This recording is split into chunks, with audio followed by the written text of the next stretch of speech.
Si vuelve a tirar esa cuerda al agua, llamaré a la policía. El guardia se desmayó, arrancando la caña de pesca directamente de las manos del anciano. Nadie intervino. Nadie dijo una palabra. Su vieja gorra de la marina fue lo único que cayó, aterrizando suavemente en el muelle cuando se dio la vuelta para irse, llevando la varilla rota como una bandera plegada sostenida en la despedida de un soldado. Pero a la mañana siguiente, algo extraño agitó el lago. A través de la niebla, los barcos comenzaron a deslizarse en silencio, elegantes, pintados en gris militar. ¿Quién los envió? ¿Y por qué, después de todo este tiempo, parecía que el lago había recordado al hombre que una vez abrazó? Bienvenidos a Narraciones Desveladas. Hoy, vamos a investigar lo que realmente sucedió. Francisco Morales tenía 74 años. Un veterano de la Marina cuya cara desgastada había sido testigo de más amaneceres en este lago que cualquier persona que aún vivía en la ciudad. Nació aquí, se crió a lo largo de estas costas, y después de servir a su país en el mar, regresó atraído a este lugar donde la tierra y el agua se encontraban en un ritmo silencioso y constante. Durante 4 décadas, lanzó sus redes en estas aguas familiares cada mañana. Su figura solitaria, delineada por la primera luz del amanecer, se había convertido en parte del ritual diario del lago. Pero Francisco no pescaba por deporte o ganancia, sus capturas iban directamente a la sopa de la iglesia, el refugio local o a los vecinos ancianos que ya no podían hacer el viaje por sí mismos. Su vida siguió una marea propia, levantarse antes del amanecer, remar el viejo bote de madera hasta el centro del lago, luego regresar con suficiente pescado para alimentar a los que más lo necesitaban. Mientras tanto, la ciudad de Agua Clara estaba cambiando.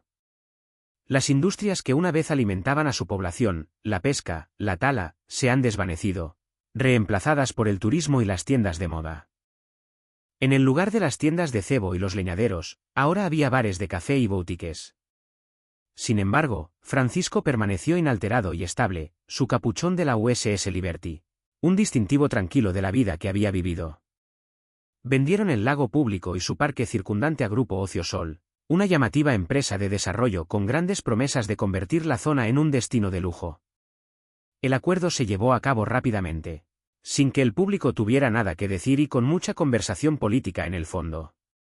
El martes por la mañana todo cambió. Francisco llegó a su lugar habitual justo cuando el cielo comenzó a brillar con un suave tono naranja. Sacó su caja de herramientas de su vieja camioneta oxidada, ajustó el gorro de su cabeza y caminó por el mismo muelle que había soportado su peso durante más años de los que podía contar. El aire era vivo con el primer frío del otoño, y la niebla se curvaba del lago como viejos amigos que se levantan para saludarlo. Acababa de abrir su silla plegable cuando una voz cortó la calma de la mañana. Señor, esto es propiedad privada ahora. Usted necesita irse. Francisco levantó la vista y vio que un joven con un uniforme de seguridad nuevo de marca se acercaba. El logotipo de Gereisen-Licher estaba cosido prominentemente en el pecho.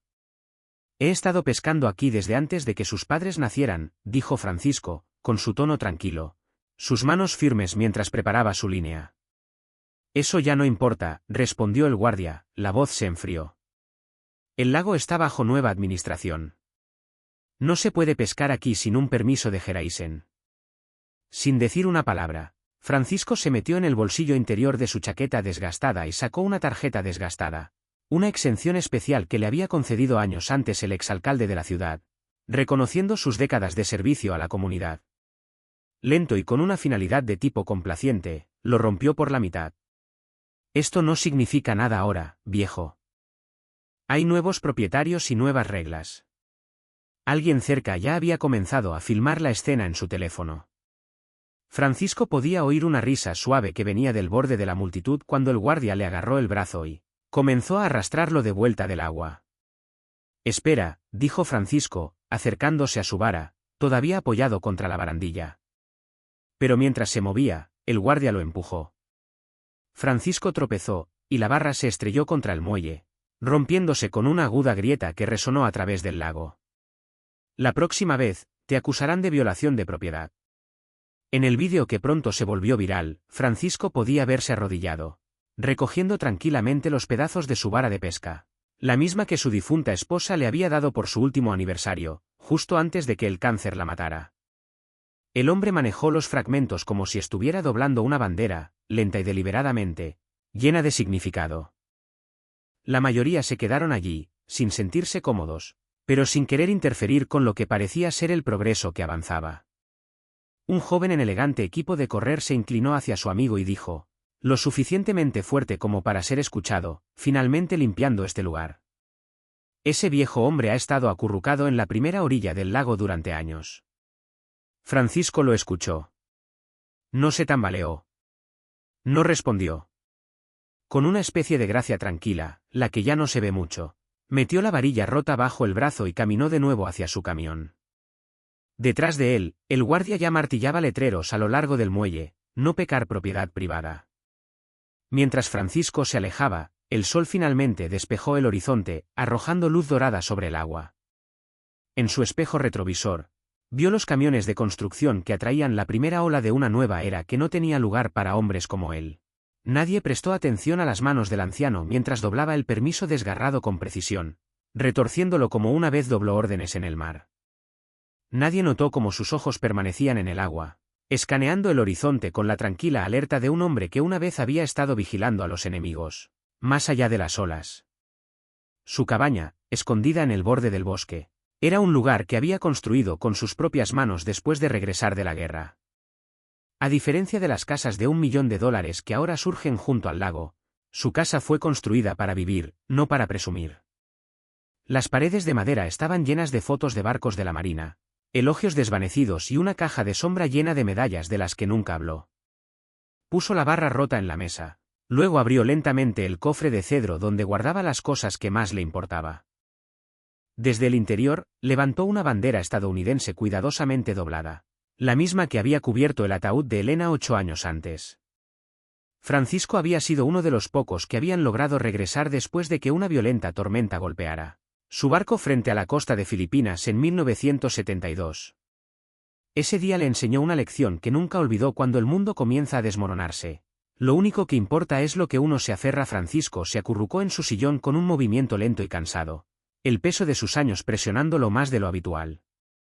A través de la ventana, el lago brillaba a la distancia familiar pero ahora completamente fuera de alcance, como si perteneciera a algún país lejano. 14 días desde que me prohibieron el lago, escribió en el diario de cuero que llevaba con él desde sus días en la marina. Nunca me he sentido más como un extraño en el lugar donde he pasado toda mi vida. Últimamente, las llamadas de Fénix se habían vuelto más frecuentes. Su hija intentó conducirlo suavemente hacia algo nuevo.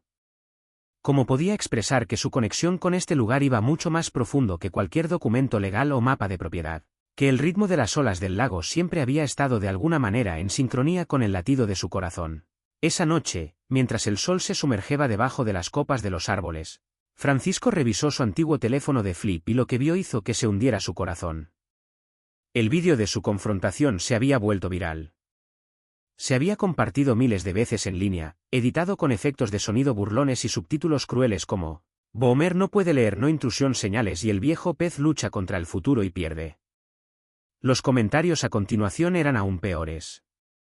Esa generación piensa que lo poseen todo solo porque ellos estuvieron aquí primero. Tal vez si hubiera invertido en propiedad en lugar de trucha, no estaría llorando ahora. Acompañe, abuelo.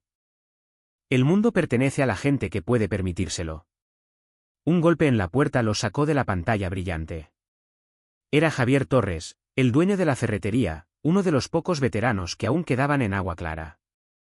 El pueblo está cambiando, Francisco. Tal vez sea hora de seguir adelante. Francisco terminó para él. No puedo. Este es mi hogar, Javier. Todo lo que tengo está en este suelo. Lo entiendo, dijo Javier en voz baja. ¿Pero estos desarrolladores? Prácticamente han comprado el ayuntamiento. Se dice que están planeando convertir toda la costa en un resort solo para miembros. Las tarifas anuales por sí solas son más de lo que la mayoría de la gente aquí gana en un mes. ¿Y qué dice el pueblo sobre eso? Javier miró un momento antes de responder. La mayoría de las familias originales ya se han vendido y se han ido. Los nuevos quieren valores de propiedad más altos. Lo llaman progreso. Cuando Javier se fue, Francisco salió a su porche, con los ojos fijos en el lago que había dado vida a generaciones antes que él. En la creciente oscuridad, podía ver las fuertes luces blancas ahora instaladas a lo largo de la costa desagradable y artificial contra la suave tranquilidad de la naturaleza. Recordó las cálidas mañanas de verano enseñando a los niños a atrapar anzuelos y manejar el pescado con cuidado. Recordó fritar capturas frescas para cocinas de la ciudad. Las mujeres mayores que dependían de sus entregas semanales. Los alcaldes que una vez le estrecharon la mano en agradecimiento. Todo se borró con una firma y un acuerdo de desarrollo. Para ellos, el lago no estaba vivo. Era solo un espacio en blanco en un plano con signos de dólares en los márgenes. Su teléfono sonó de nuevo. Su hija, llamando desde Arizona. No te mereces eso. Es solo un mal momento, dijo suavemente, tratando de no dejar que el peso de eso la llegue. Nada más. No, no es. Y lo sabes. Ese lugar ya no te ve. Se han olvidado de quien los mantiene unidos cuando las cosas se ponen difíciles. Tal vez ella tenía razón. Mientras toda la noche se asentó sobre la ciudad, Francisco se sentó solo y pensó en la larga fila de mourelis que había lanzado sus cuerdas en este mismo lago. Su padre le había enseñado a pescar aquí. Su abuelo había ayudado a abrir el primer mercado de pescado de la ciudad. Su sangre corría por estas aguas.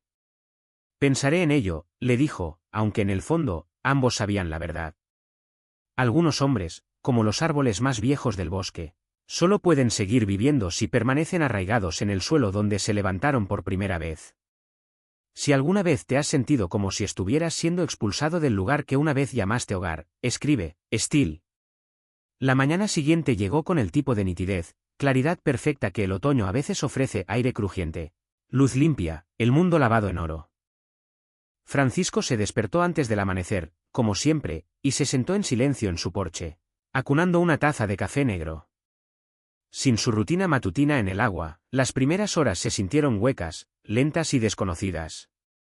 Entonces, justo a las 7, un sonido se rodó a través del lago. No el suave zumbido de los barcos pesqueros o el zumbido de los esquís a reacción. No, esto era diferente. Francisco dejó su copa y se paró, instintivamente atraído hacia el sonido. Se dirigió al borde de su propiedad, con la curiosidad superando la vacilación en su pecho. Lo que vio lo congeló. 8 barcos inflables de casco rígido, cada uno con bandera estadounidense en la popa, cruzaron en formación apretada y coordinada hacia el muelle. A bordo había personal de la Marina, no en sus uniformes de uso diario, sino en ropa azul de servicio completo, como si se presentaran para un memorial o una ceremonia. La noticia se extendió rápidamente en agua clara. Las puertas se abrieron. La gente se derramó de las tiendas. Los trabajadores de la construcción dejaron caer sus herramientas. Todos se volvieron a mirar mientras la flotilla hacía su silencioso y poderoso acercamiento. Incluso el guardia que había empujado a Francisco días antes se paró congelado en la entrada del muelle, con la radio en su boca, pero claramente no recibiendo órdenes ningún protocolo sobre qué hacer cuando la Marina aparezca en su nueva propiedad privada. El barco líder se deslizó con precisión, llegando a descansar en el muelle como lo había hecho 100 veces antes. Un hombre alto salió a la orilla, el cabello plateado brillaba a la luz del sol, la insignia de un coronel de la Marina retirado cosía orgullosamente su uniforme. Sus ojos escanearon la multitud, atravesando el mar de caras hasta que aterrizaron en Francisco, parado tranquilamente en el borde. En un instante, cada marinero se enderezó, las botas juntas, los hombros encuadrados.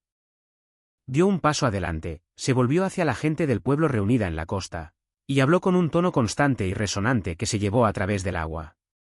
Mi nombre es Coronel Ricardo Vargas, Marina de los Estados Unidos, jubilado. Hace 42 años, durante la violenta tormenta que paralizó el USS Liberty, el subdirector Francisco Morales sacó a 12 de mis hombres a salvo arriesgando su vida para llevar a los heridos, a través de las olas y el caos. La gente que había pasado por Francisco durante años sin pensarlo un segundo ahora lo veía en una luz diferente, luchando por reconciliar al pescador tranquilo con el héroe de guerra que estaba en medio de ellos. Pero lo que la mayoría de ustedes no saben, Vargas continuó, es que Francisco no dejó de servir después de la Marina. Cuando la inundación de 1989 golpeó, transportó a 27 residentes a la seguridad en un bote que apenas era para 5. Durante la sequía de 1995, instaló sistemas de purificación de agua para familias con pozos envenenados. Y durante más de 40 años, ha estado rastreando el lago. Un hombre más joven en uniforme, su voz tranquila pero llena de emoción. Mi nombre es el teniente comandante Miguel Ramos.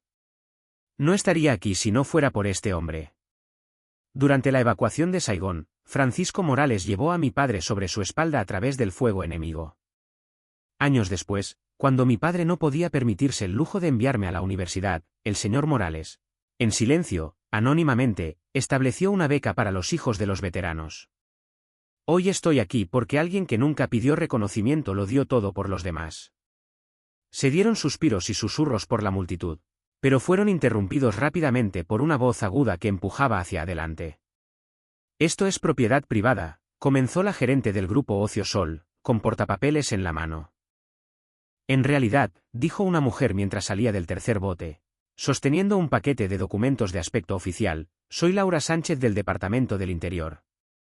Este lago está protegido bajo la Ley Nacional de Protección de las Rutas Históricas. La venta se llevó a cabo sin la debida revisión histórica, y a partir de esta mañana, todo el desarrollo está oficialmente en espera de una investigación completa. Mientras tanto, el guardia de seguridad del mismo que había arrancado los permisos de Francisco se paró torpemente en el muelle, cuando un marinero se le acercó con un papel plegado en la mano. Esta es una copia certificada del acuerdo de Francisco Morales de 1983 con la ciudad, explicó el marinero. El acuerdo se mantiene sin importar los cambios de titularidad. Los teléfonos seguían grabando, pero el tono había cambiado. Lo que antes era un espectáculo para el ridículo se había convertido en un momento de respeto solemne. En las redes sociales, el día de Francisco Morales ya estaba empezando a ser tendencia. En tierra, los veteranos se movieron en formación, formando un corredor tranquilo que se extendía desde la entrada del muelle hasta el antiguo lugar de pesca de Francisco. Con pasos deliberados, el coronel Vargas caminó hacia Francisco y extendió su mano. No tenías que venir todo este camino, dijo Francisco, con voz baja y gruesa de emoción. Sí, lo hicimos, respondió Vargas suavemente. No borras el legado de un hombre, no el nuestro, ni el de este pueblo. Francisco asintió, sin decir nada, mientras aceptaba una versión recién laminada de su permiso. Pero el verdadero cambio no estaba en el papeleo, sino en la forma en que la gente del pueblo lo miraba ahora, no como una reliquia de un pasado que se desvanece, sino como alguien esencial, permanente y profundamente respetado. Volvió a su camión, se acercó detrás del asiento y sacó una segunda vara de pesca, desgastada, pero todavía en condiciones de trabajo. Volvió al muelle, se sentó en su lugar habitual, y con la facilidad de un hombre que lo había hecho más veces de lo que nadie podía contar, lanzó su línea a las aguas tranquilas. Uno por uno, los veteranos se unieron a él, estableciéndose en su lugar a lo largo del muelle en una tranquila muestra de solidaridad. Sin discursos. Sin declaraciones. El sonido de una línea que golpea el agua y el silencio pacífico de la gente que entendía que a veces, el tipo más fuerte de protesta es simplemente permanecer en su lugar. Los días que siguieron a lo que Agua Clara ahora llamaba Día de la Armada trajeron una ola de cambios inesperados. La historia había explotado en los medios de comunicación nacionales aclamados como un cuento moderno de David contra Goliat. Ante la creciente presión, el grupo Ocio Sol anunció que revisaría sus planes de desarrollo para respetar mejor el significado cultural, histórico del lago y sus tierras circundantes. Una pequeña ceremonia se organizó una semana más tarde para renombrar oficialmente el muelle oriental, Francisco's Landing Keeper of the Waters. El cartel fue hecho a mano por un carpintero local, simple y modesto, como el hombre que honró. Francisco apareció en silencio, renuente como siempre a ponerse en el centro de atención, pero entendiendo que el momento no era solo sobre él. Se trataba de lo que el pueblo estaba eligiendo recordar y preservar. Lo que realmente llenó su corazón, sin embargo, no eran las ceremonias o los titulares. Eran los niños. Comenzaron a aparecer por las mañanas, primero por curiosidad, atraídos por el vídeo viral, pero pronto porque querían aprender. Francisco les enseñó exactamente como una vez enseñó a los jóvenes marineros, cómo atar un nudo adecuado, cómo observar el agua para detectar movimientos sutiles, cómo permanecer quieto hasta que llegó el momento adecuado. Me asusté cuando estaba bajo ella, durante la tormenta que casi hundió mi barco, dijo. Pero nunca he tenido miedo de sentarme a su lado y vigilarla. ¿Por qué son amigos?, preguntó, con su voz pequeña pero curiosa. Porque nos entendemos, respondió Francisco. El agua recuerda cada cosa que toca. El secreto es aprender a escuchar lo que trata de decir. Ella asintió pensativamente, como si acabara de confirmar algo que ya sentía pero no tenía palabras para ello. El guardia de seguridad que había arrancado los permisos de Francisco nunca más apareció. Pero una mañana tranquila, Francisco llegó y encontró una gorra nueva de la USS Liberty sentada en su banco. Sin nota. Sin explicación. El sombrero, oscuro y de color marino, el punto dorado que atrapa la luz de la mañana. El bordado dorado en el nuevo sombrero atrapa la luz de la mañana, pero Francisco no se lo pone. En cambio, descansa su mano sobre él por un momento tranquilo, reconociendo el gesto sin necesidad de decir una palabra. Luego, como siempre, se pone su viejo sombrero, desvanecido por el sol y comienza a preparar su equipo de pesca. Algunas disculpas son mejores no decirlas, y ciertas lecciones son más duras cuando se muestran, no se dicen. Al sentir que el sentimiento de la ciudad está cambiando, el alcalde Fernández creó un consejo asesor de veteranos para ayudar a guiar las decisiones futuras de desarrollo. Francisco aceptó unirse, aunque no sin dudarlo. La primera moción del consejo fue aprobada por unanimidad. Una parte de los ingresos del turismo en auge de la ciudad se destinaría a preservar el acceso público a los espacios naturales que habían nutrido a Agua Clara mucho antes de que se convirtiera en un destino de lujo. Una vez al mes, regresaba, a veces con otros veteranos, a veces solo, para unirse a Francisco en el lago al amanecer, cuando el mundo estaba quieto y el agua reflejaba el cielo. Sus conversaciones eran escasas pero ricas en significado, a menudo sobre las estaciones, los cambios sutiles del lago, y cómo algunas cosas se mantuvieron estables incluso cuando todo lo demás parecía acelerarse. Todavía están avanzando con ese proyecto de la costa oeste, Vargas mencionó una mañana tranquila. ¿Condos? ¿Marina? Lo habitual. Francisco asintió mientras ajustaba su carrete. El cambio siempre viene. Lo que importa es asegurarse de que no todo cambie. El coronel sonrió. Tú, por ejemplo. Todavía sosteniendo tu posición después de todos estos años. Francisco dio una pequeña sonrisa. No soy yo. Es el agua. Solo estoy de paso como todos los demás. Pero lo que elegimos hacer mientras estamos aquí es lo que se pega. El lago, por su parte, parecía intacto por todo el ruido. Continuó como siempre con nubes espejadas, bailando con la brisa, y ofreciendo pescado a aquellos que eran lo suficientemente pacientes como para esperar.